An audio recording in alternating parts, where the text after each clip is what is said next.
this question of how senior officers have not been able to be disciplined for this inaction. I mean, and how can you, as representatives of the taxpayer, allow that to continue, or recognize that to be the case? You know, in any other field, when this type of indiscrepancy takes place, we take action. And in this instance, there seems to be a tier above the law. Unfortunately, as I indicated earlier, ministers have this habit of not accepting the views or the concerns of backbench members of Parliament, but trusting in the brief given to them by, yes, Minister, by their own departments, who in turn got the briefs often from the Metropolitan Police. So it goes to the very heart of the nature of Parliament here and its deficiencies, of which I and Simon are particularly concerned and frustrated about. I have publicly said this before. It doesn't stop with the police and senior police. This is a shield. A shield has been put around them, and this shield is supported and perpetuated by some people in the Home Office, some ministers, some civil servants, and it is not acceptable, and it is not just, and it is not reasonable in a society where the police and those who govern the police should be accountable to Parliament and to the public. We have a complaint against a senior anti-corruption squad officer. We have been waiting 3.5 years for the Metropolitan Police Authority, followed by the Norfolk Police Authority, where he's moved as now the Chief Constable, to do something. How long does it take for these new watchdogs to get their act together? If you ask the Met about their clear-up rate, which is poor, 16% is, I think, the clear-up rate for the Met, they will say, but our clear-up rate for the big crimes is really good. They will say it's 98% or something. And it is very good.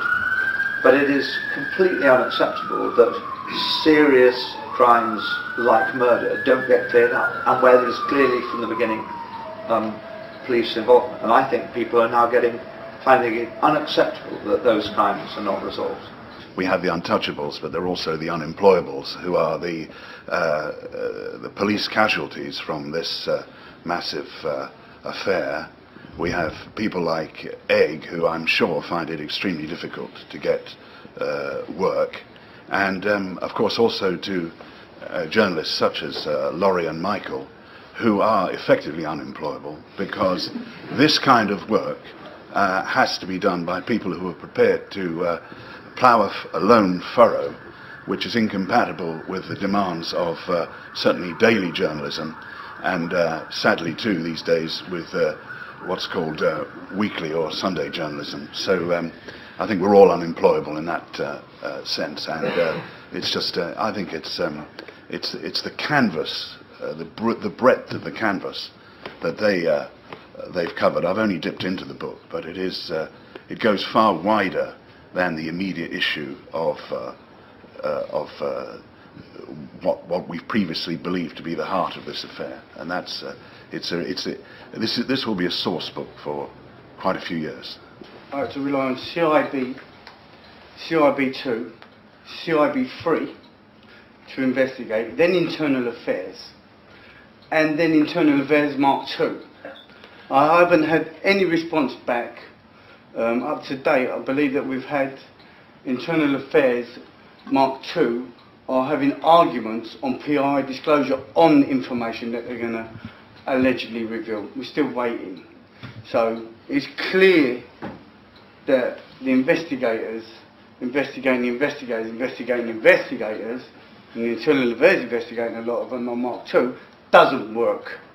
It's got to change. It has to be independent. It can't be the police investigating the police. It just can't happen. That's all I've got to say about it.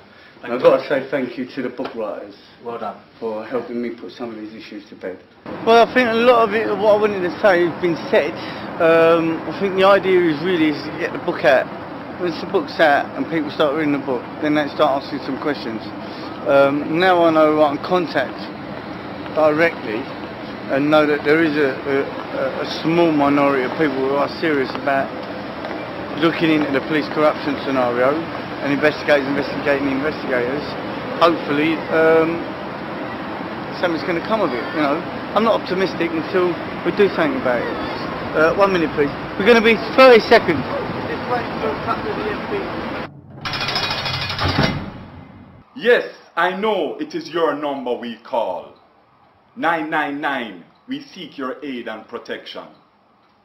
But it is at your guns, boots and buttons we fall. It is at your brutality we experience oppression.